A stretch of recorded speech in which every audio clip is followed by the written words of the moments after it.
নমস্কার বন্ধুরা, আমি ঋত্বিক আর আমাদের চ্যানেল ভবিষ্যৎ দৃষ্টিতে সকলকে স্বাগত জানাই। বন্ধুরা, শুক্রের 27টি নক্ষত্রের বিভিন্ন নক্ষত্রে অবস্থান নিয়ে যে সিরিজটি আমরা শুরু করেছিলাম, আজকে তার শেষ পর্ব।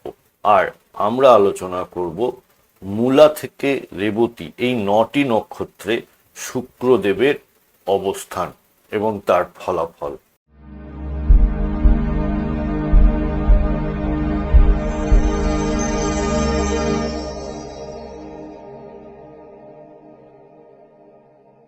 বন্ধুরা, আপনারা যারা যারা আমার চ্যানেলটি অলরেডি সাবস্ক্রাইব করেছেন তাদেরকে জানাই আমার অসংখ্য ধন্যবাদ ও কৃতজ্ঞতা। যারা এখনো সাবস্ক্রাইব করেননি তাদের কাছে আমার বিনীত আবেদন, চ্যানেলটি সাবস্ক্রাইব করুন এবং পাশে থাকুন। আমরা আলোচনা করেছি যে শুক্রদেব হলেন সম্পর্ক বা রিলেশনশিপ এবং আর্থিক ভাগ্যের কারক গ্রহ। আর এই শুক্রদেব যখন মূলা নক্ষত্রে অবস্থান করেন, যা কিনা কেতুর নক্ষত্র, তখন এনাদের মধ্যে না লোক দেখানো ভালোবাসার বদলে একটা আত্মার সংযোগ লক্ষ্য করা যায়। সম্পর্কে এক ধরনের আধ্যাত্মিক বৈরাগ্য কাজ করে। জীবনের কোনো বড় আর্থিক বা মানসিক ধাক্কার পর প্রকৃত প্রেম এবং সুখের আগমন ঘটে। বাহ্যিক মোহের চেয়ে এরা গভীরতাকে বেশি গুরুত্ব দেয়। পরের নক্ষত্র পূর্বসারা, শুক্রের নিজস্ব নক্ষত্র। আর নিজের নক্ষত্রে সবাই খুব ভালো ফল দেন এবং শুক্রদেবও অত্যন্ত শক্তিশালী এবং শুভ ফলদাতা হয়ে থাকে।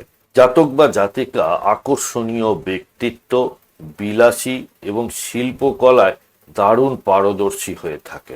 প্রেম ও বৈবাহিক জীবনে পূর্ণ সুখ এবং সমাজে আকাশচুম্বী জনপ্রিয়তার অধিকারী হন। পরের নক্ষত্র উত্তরাষাঢ়া, যা কিনা সূর্যের নক্ষত্র। সম্পর্কে অত্যন্ত সৎ, মার্জিত এবং নীতিবান হয়ে থাকেন। চটজলদি সম্পর্কে জড়ান না, তবে যার হাত ধরেন তার প্রতি আজীবন অনুগত থাকেন। জীবনসঙ্গী সাধারণত সমাজে সম্মানীয় বা উচ্চ পদে প্রতিষ্ঠিত হন। পরের নক্ষত্র শ্রবণা, যা কিনা চন্দ্রের নক্ষত্র। অত্যন্ত সংবেদনশীল, রোমান্টিক এবং আদর্শ জীবন সঙ্গী। সঙ্গীর মনের কথা বুঝতে এনারা ভীষণভাবে পারদর্শী হয়ে থাকেন। মানসিক শান্তি সব থেকে গুরুত্বপূর্ণ এনাদের কাছে। সঙ্গীত, সাহিত্য বা সৃজনশীল কাজে এনারা দারুণ সফল হয়ে থাকেন। পরের নক্ষত্র ধনিষ্ঠা, যা কিনা মঙ্গলের নক্ষত্র। এখানে শুক্রদেবের অবস্থান জাতক বা জাতিকাকে প্রেমের ক্ষেত্রে সাহসী, গতিশীল এবং কিছুটা জেদি করে তোলে। ভালোবাসার মানুষকে নিয়ে এনারা অত্যন্ত প্রোটেক্টিভ এবং পজেসিভ হয়ে থাকে। প্রচুর স্থাবর অস্থাবর সম্পত্তি এবং বৈষয়িক উন্নতি এনারা লাভ করে থাকেন। পরের নক্ষত্র শতভিসা, যা কিনা রাহুর নক্ষত্র। রাহুর নক্ষত্রে শুক্রের অবস্থান কিছুটা আধুনিক এবং ভিন্নধর্মী প্রেমের জন্ম দেয়। প্রথাগত নিয়মের বাইরে গিয়ে আধুনিক ও ভিন্নধর্মী মানসিকতা। প্রেম কাহিনীতে নানা নাটকীয় মোড় আসতে পারে অথবা ভিন্নধর্মী সম্পর্কে জড়ানোর প্রবণতা থাকে। অর্থাৎ ধর্ম আলাদা হতে পারে বা একদম দূরের কোনো লোকেশন বা সংস্কৃতিগত তফাৎ থাকতে পারে। আর এনারা বিনোদন, প্রযুক্তি বা মডার্ন আর্টের মাধ্যমে প্রচুর অর্থ উপার্জন করে থাকেন। পরের নক্ষত্র পূর্ব ভাদ্রপদ নক্ষত্র, বৃহস্পতির নক্ষত্র। ভালোবাসায় গভীর আদর্শ এবং নৈতিকতা। সঙ্গীকে শুধু ভালোই বাসেন না, শিক্ষকের মতো সম্মান ও সঠিক পথ দেখা। শান্তিপূর্ণ, ধার্মিক এবং সৌভাগ্যপূর্ণ বৈবাহিক জীবন এনাদের হয়ে থাকে। পরের নক্ষত্র উত্তর ভাদ্রপদ, শনির নক্ষত্র। এখানে শুক্রের অবস্থান জাতককে সম্পর্কের ক্ষেত্রে অত্যন্ত পরিপক্ক, দায়িত্ববান এবং বাস্তববাদী করে তোলে।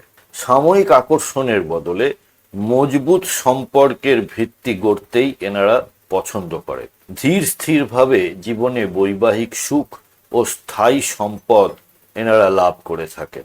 পরের নক্ষত্র রেবতী, বুধের নক্ষত্র, আর এখানেই শুক্র উচ্চস্থ হন। রেবতী নক্ষত্র লাস্ট নক্ষত্র এবং মীন রাশিতে অবস্থান করে এবং এনাদের জীবন সঙ্গী অত্যন্ত দয়ালু এবং আধ্যাত্মিক মনা হয়ে থাকে।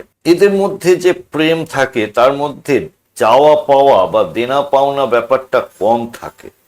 এরা নিঃশর্ত অর্থাৎ আনকন্ডিশনাল প্রেমে বিশ্বাসী হন, অর্থাৎ নিজেকে নিবেদিত প্রাণ বা উৎসর্গীকৃত প্রাণ হিসেবে দেখে থাকেন, আর জাতক জাতিকাকে এক স্বর্গীয় সৌন্দর্য এবং অসীম সৃজনশীলতা দান করে থাকে।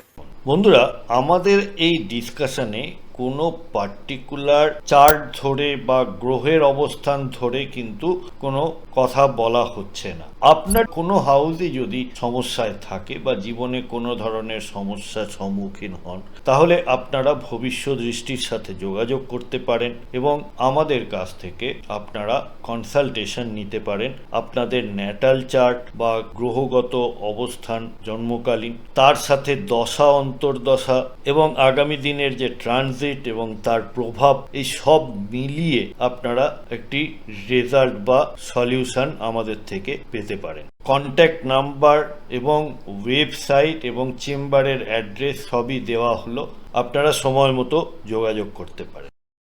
তাহলে আজকে আমরা শুক্রের এই 27টি নক্ষত্রের শুক্রদেবের অবস্থানের ফলাফল নিয়ে আলোচনাটি শেষ করলাম। আপনাদের জন্মছকে শুক্রদেব কোথায় অবস্থান করছেন যদি আমাকে কমেন্ট বক্সে জানান। বন্ধুরা, প্রতিবেদনটি কেমন লাগলো আমাকে অবশ্যই লিখে জানাবেন কমেন্ট বক্সের মাধ্যমে। যদি ভালো লেগে থাকে তাহলে একটি লাইক করবেন আর আত্মীয় স্বজন বন্ধু বান্ধবের সাথে শেয়ার করতে ভুলবেন না। আজকের পর্ব এখানেই শেষ করছি। সাথে থাকার জন্য অনেক ধন্যবাদ।